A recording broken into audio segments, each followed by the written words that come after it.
بات یہ ہے کہ آج کل نکاح کرنے والے کو زنا کرنے والا بھی بیوقوف سمجھ رہا ہے، زنا نہ کرنے والا بھی بیوقوف سمجھ رہا ہے۔ اچھا کام ہے نا، باپ بھی اس کو بیوقوف سمجھ رہے اپنے بیٹے کو، ماں بھی اپنے بیٹے کو بیوقوف سمجھ رہی ہے۔ الفلاحیہ مسجد کے امام صاحب ہیں، اکیلے دنیا میں شاید رہ گئے ہیں جو کہہ رہے ہیں اچھا کام ہے، اور بھی ہیں کچھ لوگ، ورنہ نکاح کرنے والے کو سب کیا کہتے ہیں؟ پرلے درجے کا بے وقوف کے خامخواہ کی ذمہ داریاں اپنے سر لے رہا ہے۔ مگر اللہ اس کے رسول کیا کہتے ہیں؟ عبادت کر رہا ہے۔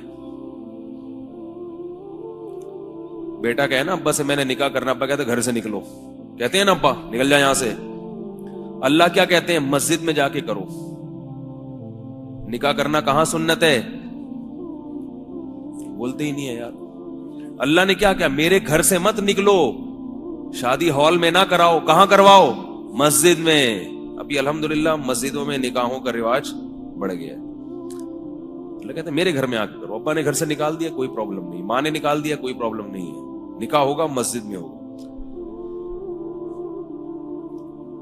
نکاح کرو گے ابا کی طرف سے صلواتیں سننے کو ملیں گی، اماں کی طرف سے اپنے خرچے پہ اگر کر رہے ہو، یہ بتا دوں میں اپنی ذمہ داری، بار بار ایسا نہ ہو ابا کے خرچے پہ، ابا نے پال کیا جوان کر دیا، بس ابا کی ذمہ داری پوری ہو گئی، اب جو ہوگا اپنے خرچے پہ ہوگا۔ اپنے خرچے پہ کر رہے ہو اور ابا نے صلواتیں سنانا شروع کر دی، جو کہ کریں گے ضرور، اماں نے شروع کر دی، بہنوں نے تانے کوسنے دینا شروع کر دیے۔ ابھی بہت ہنس رہا ہے یہ بچہ جو ہے نا، بہت ہنس رہا ہے، چھوٹا ہے نا، اگر یہ بالغ ہو چکا ہوتا تو یہ رو رہا ہوتا، کہتے میرے دل کی آواز۔ یہ بچہ بہت ہنس رہا ہے، اس کو پتہ ہی نہیں بیچارے کو، جب یہ بالغ ہوگا پھر یہ بیان سنے گا تو پھوٹ پھوٹ کے روئے گا، کہے گا کہ آپ کو کیسے پتہ چل گیا میرے دل میں کیا ہے۔ تو ابا بھی صلواتیں سناتے ہیں، اماں بھی صلواتیں سناتی ہیں، محلے والے بھی، معاشرے والے بھی، مگر اللہ کیا کہتے ہیں؟ جب نکاح ہوگا تو پہلے خطبہ ہوگا، خطبہ، اللہ کی حمد و ثنا ہوگی۔ صلواتوں کا بالکل اپوزٹ ہو گیا کہ نہیں ہو گیا؟ دعائیں ہوں گی، دعائیں، حدیثیں ہوں گی، قرآن کی آیات ہوں گی، نکاح سے پہلے خطبہ دیا جاتا ہے نا، کیا خیال ہے؟ اور نکاح پڑھواؤ گے کس سے؟ فقہاء لکھتے ہیں، اس پر علماء کا اتفاق ہے کہ قوم کا جو نیک آدمی ہو اس سے نکاح پڑھوانا چاہیے۔ وہ حقیقت میں ہو نہ ہو وہ تو اللہ ہی جانتا ہے، لیکن لوگ جس کو نیک سمجھتے ہوں تو اللہ تعالیٰ اس میں حوصلہ افزائی کی جتنی بھی ان عناصر تھے نا، وہ سارے کے سارے اس میں اللہ تعالیٰ ڈال رہے ہیں۔ پھر آپ اگر نکاح کریں گے، خاندان ٹائم پہ اگر نکاح کریں گے، بڑھاپے میں کریں گے پھر لوگ خوش ہوتے ہیں۔ اگر آپ بڑھاپے میں نکاح کر لیا نا آپ نے، آپ ہو گئے 48 سال کے، 50 سال کے، تو پھر تو لوگ رشتہ تلاش کرتے ہیں، بھائی اب کرا دو یار۔ 15-20 سال کی بات کر رہا ہوں، جو جوانی کی عمر ہے جس میں اصل حکم ہے شریعت کا کہ نکاح کرو، اس عمر میں اگر آپ کر رہے ہیں تو پھر یہ صلواتیں، تانے اور یہ الٹی سیدھی باتیں، تو اس میں اگر آپ کریں گے بھی تو آپ کوشش کریں گے سب کو پتہ نہ چلے، ورنہ معاشرہ ہمارے پیچھے پڑ جائے گا۔ اتنی کچی عمر میں، بچپن میں شادی کر دی اس کی، یہ کوئی عمر ہے؟ ایسی ایسی باتیں کریں گے۔ تو اللہ نے کیا کہا کہ جب نکاح کرو تو دھوم دھام سے ولیمہ کرو۔ دھوم دھام کا مطلب پبلک کو خوب اکٹھا کرو، اس لیے کہ صحیح کام ہو رہا ہے، غلط کام نہیں ہو رہا۔ ولیمہ کرو، کھانا کھلاؤ پبلک کو، ادھر ادھر چھپن چھپائی کھیلنے کی ضرورت نہیں ہے۔ لوگ کرتے ہیں نا تو بھاگ کے آتے ہیں ادھر، کہنے کو مل جائے گا کمرہ ومرہ مل جائے گا، بھاگا ہوا ہوں میں۔ اور یہ بھی فرمایا کہ مجمع میں کرو۔ مجمع میں غلط کام کیا جاتا ہے، غلط کام تو چھپ کے کیے جاتے ہیں نا۔ میں ابھی آ رہا ہوں اصل وہ موضوع پر، یہ میرا موضوع نہیں ہے، لیکن تھوڑا تھوڑا ہمیں اپنی بھی تو ایک خواہش ہے پوری کرنے دینا۔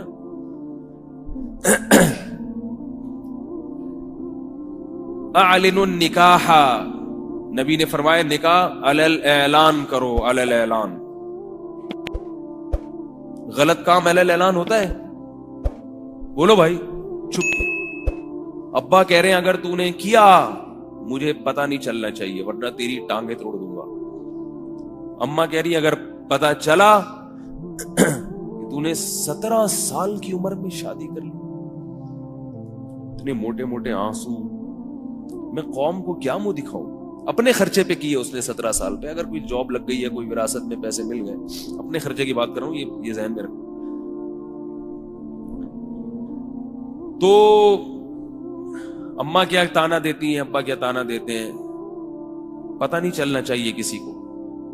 تو اللہ کیا کہتے ہیں اپنے حبیب صلی اللہ علیہ وسلم کی زبان سے، اعلن النکاح، نکاح علل اعلان کرو، پبلک کو بتاؤ کہ ہو گئی ہے یا ہو رہی ہے، تاکہ پبلک میں جو کمانے بیٹھے ہوئے ہیں ان کو بھی شرم آئے. یہ 17 سال کے ہو کے کر سکتا ہے اور ہم 47 کے ہو گئے. اور ایک اور عجیب جملہ کہا، وَلَوْ بِالدَّفْ، ڈھول بھی بجاؤ. ویسے ڈھول بجانا منع ہے نا. وہ ایک ڈھول بجانا منع پہ ایک واقعہ ایسا آتا ہے کہ ایک مولوی صاحب ہمیشہ ڈھول کے خلاف بیان کیا کرتے تھے کہ ڈھول بجانا منع ہے، ڈھول بجانا منع ہے. اب ان کا بچہ گم گیا. لوگوں نے کہا بھائی ڈھول بجا کے ڈھنڈورا پیٹو پورے محلے کو.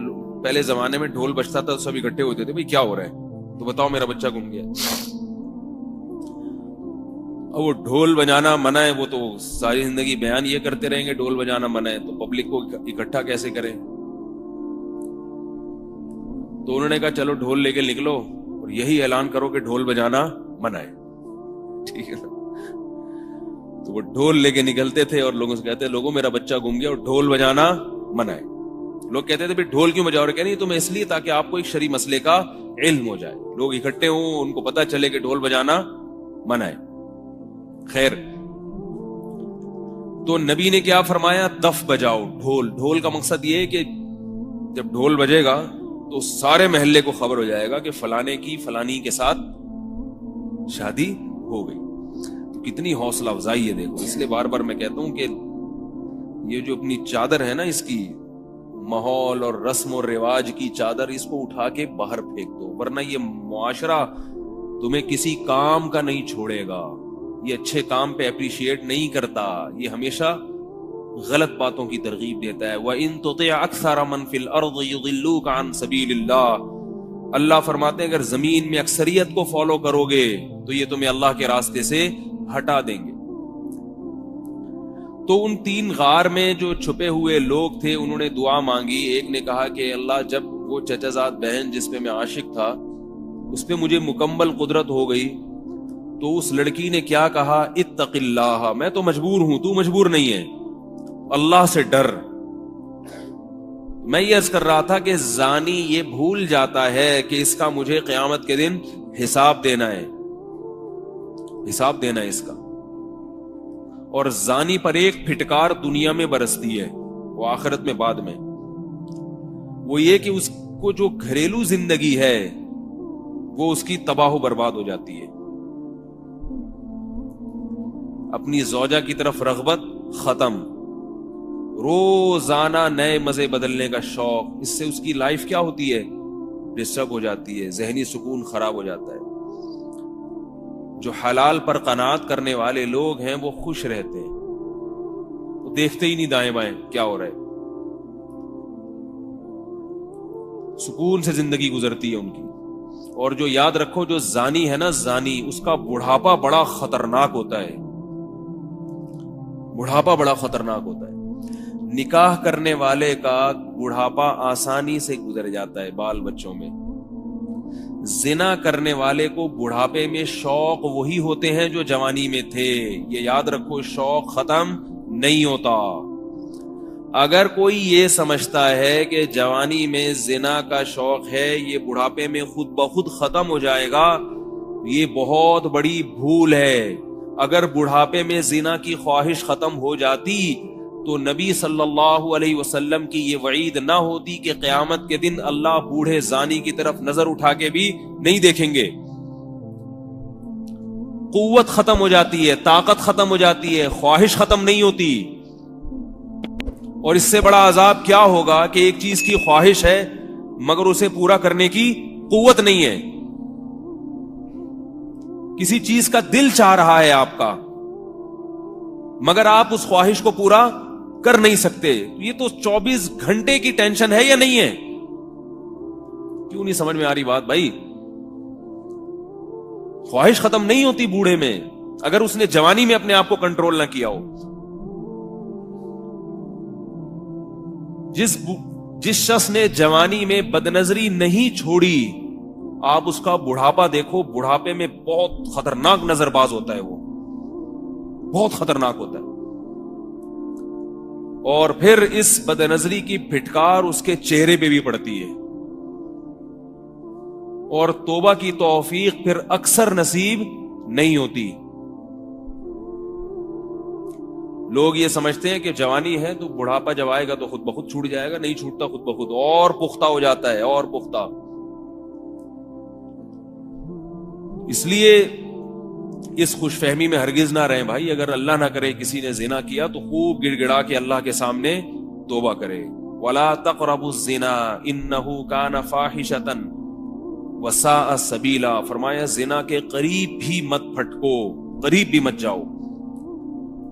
کسی عورت کے ساتھ تنہائی اختیار کرنا اسلام میں حرام ہے, کسی عورت کے ساتھ.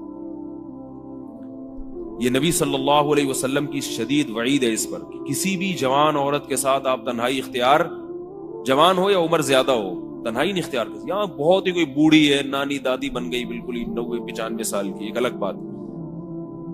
جوان عورت ہو, 50-55 سال کی عورت بھی جوان ہی ہوتی ہے. آپ اس کے ساتھ تنہائی اختیار بولو نا بھائی نہیں کر سکتے. لفٹ میں بعض دفعہ ایسے ہوتا ہے, کہیں بلڈنگ میں آپ جا رہے ہیں, کوئی خاتون چلی گئی لفٹ کے اندر, آپ باہر آ جائیں, آپ نہ جائیں, موقع تلاش کر رہے ہوتے ہیں. ہمارے یہاں ہوتا ہے لفٹوں میں خاتون جا رہی ہیں, بندہ بھی چلا گیا, کہتے ہیں نظر نیچی کے کھڑے ہوئے. تو بھائی یہ جب جائز ہی نہیں ہے آپ کا اس کے ساتھ تنہائی اختیار کرنا, تو آپ کو جب شریعت اجازت ہی نہیں دے رہی تو آپ کتنے اچھے ہیں برے ہیں یہ بحث ہی جائز نہیں ہے. میں منع کرتا تھا بعض دفعہ, ہم وہاں حج پہ گئے تو لفٹ میں بعض دفعہ ایسا, وہاں تو بہت ہوتا ہے ایسے, اکیلی خاتون جا رہی ہیں تو کوئی بندہ چڑھ گیا, تو منع کرتا بھائی نہیں, باہر میرے ساتھ چلے جانا. اس سے کہتا تھا میرے ساتھ چلے جانا. نہیں بھائی ہم کو حج کرنے آئے, جو لڑکیوں کو دیکھنے تھوڑی آئے ہیں. مجھے پتا ہے بھائی آپ حج کرنے آئے ہیں, تو یہاں اگر اللہ رسول کی نہیں مانو گے تو پھر کہاں مانو گے؟ اللہ اس کے رسول نے یہ نہیں کہا کہ جو نیک لوگ ہیں وہ اکیلے سفر کر سکتے ہیں, عورت کے ساتھ سفر نہیں, یعنی تنہائی اختیار کر سکتے ہیں. جو برے لوگ ہیں ان کو اجازت نہیں, نہ برے کو نہ نیک, تنہائی جائز نہیں ہے. تنہائی ہاں کسی خاتون سے بات کرنی ہو, کوئی دوسرا موجود ہو, اگر مجبوری ہو تو بے شک دوسری خاتون ہی ہو. تنہائی جو ہے تنہائی یہ بہت خطرناک چیز ہے. لوگ ان چیزوں میں ذرہ برابر احتیاط نہیں کرتے, بس براڈ مائنڈڈ بننے کی کوشش میں. یار ہم لوگ اتنے نیچ سوچ کے نہیں, اتنے گھٹیا نہیں ہے جیسے مولویوں کی باتیں ہیں. تو گھٹیا پن تو یہ بھی ہے کہ اگر زنا کر لیا تو کیا ہو گیا, اس کو بھی اگر آپ نہ دیکھو تو بھی کلچر ہے, گورے تو کرتے ہیں نا, کیا ہے زنا ہو گیا, گرل فرینڈ ہے تو کیا ہو گیا. ہم جا کے کہتے ہیں توبہ توبہ استغفر اللہ, کہتے ہیں یہ اس لیے تو ترقی نہیں کر رہے یہ لوگ. غیرت کو زندگی سے نکال دو تو پھر جو چاہے کرو. پھر نہ جمعے کا بیان سننے کی ضرورت, نہ اتوار کا, نہ کسی عالم کے پاس جانا, نہ کسی بزرگ کی ضرورت نہیں. اور اگر غیرت والی زندگی گزارنی ہے تو شریعت کے ان احکامات کو فالو کرنا پڑے گا. تنہائی عورت کے ساتھ جائز نہیں. ہمارے ایک دوست تھے یونیورسٹی میں, بہت بڑے پروفیسر تھے, کیا ہیں الحمدللہ. تو یونیورسٹی کی جو لڑکیاں ہیں بعض دفعہ ان سے اپنے پرائیویٹ بلکہ پرسنل جو میٹر ہے نا اس پہ مشورے لیتی ہیں. اب وہ بعض چیزیں ایسی ہوتی ہیں کہ وہ تنہائی کے بغیر وہ بتا نہیں سکتی اپنی بات. تو وہ مجھے بتا رہے تھے کہ میرے سے مشورہ لینے کے لیے جب کوئی لڑکی بیٹھتی ہے اسکول میں, کلاس میں, تو اب مسئلہ یہ ہوتا ہے کہ کسی اور کی موجودگی میں وہ بات نہیں کرنا چاہتی. تو میں نے کہا کہ یا تو آپ اس سے موبائل پہ بات کر لیں، اور اگر یہ ممکن نہیں ہے تو کلاس کا دروازہ کھول کے رکھیں مکمل.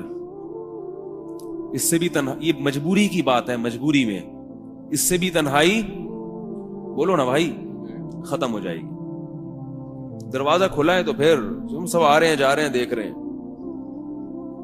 لیکن وہ بتا رہے تھے کہ یونیورسٹیوں میں پروفیسر اس کی احتیاط نہیں کرتے. جو اسٹوڈنٹس ہیں اگر انہوں نے پوچھنا ہو پروفیسر صاحب سے کوئی بات کرنی ہے تو پروفیسر کہتے کنڈی لگاؤ، تالا لگاؤ، پرسنل میٹر ہے نا، آپ کا پرسنل معاملہ ہے تو بہت تنہائی کے ساتھ، بہت احتیاط کے ساتھ کان میں آ کے بتاؤ میرے.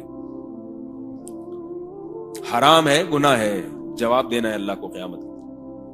تنہائی میں اپنی بیگم کے ساتھ بیٹھا کرو بس، اور اگر نہیں ہے بیگم تو صبر کرو، اللہ سے دعا مانگو. جی ایک اور دے. تو میں اس لیے عرض کر رہا ہوں کہ یہ جو نکاح کرنے والے لوگ ہیں یہ بے وقوف نہیں ہیں. جو زنا کرنے والا ہے وہ پرلے درجے کا احمق ہے، کیونکہ اللہ نے قرآن مجید میں خام خواہ میں نہیں کہہ دیا کہ زانی کو 100 کوڑے مارا کرو. قرآن میں کہا نا اللہ نے، کنوارا مرد یا کنواری لڑکی اگر زنا کرے تو اللہ نے کیا کہا ہے، چوک پہ کھڑا کر کے 100 کوڑے مارو، چوک پہ کھڑا کر کے. وَلَا تَأْخُذْ بِهِمَا رَأْفَةٌ فِي دِينِ اللَّهِ، اور جب اس کے کوڑے لگ رہے ہوں یا کوڑے مارے جا رہے ہوں تو اس معاملے میں تمہارے دل میں نرمی نہیں پیدا ہونی چاہیے. ہائے ہوئے نہیں کرو، ہائے بیچارے کو زور سے لگ گئے، ہائے بیچارے کو یہ ہو گیا، ہائے یہ کیا ہو گیا، ہائے یہ کیا ہو گیا، ہائے توبہ کر لیتا، ہائے توبہ کا دروازہ تو کھلا ہوا تھا. اللہ کہتے ہیں گواہوں سے اگر ثابت ہو گیا تو توبہ کرے گا، میں قبول کر لوں گا. سزا دینے میں نرمی نہیں، سزا پوری دو، پھر ہائے ہوئے کرتے رہو بیٹھ. پھر اس کو عار دلانا جائز نہیں ہے، پھر اس کو تانے دینا جائز نہیں ہے. جب ایک دفعہ سزا مل گئی بس اب تانے نہیں دے سکتے.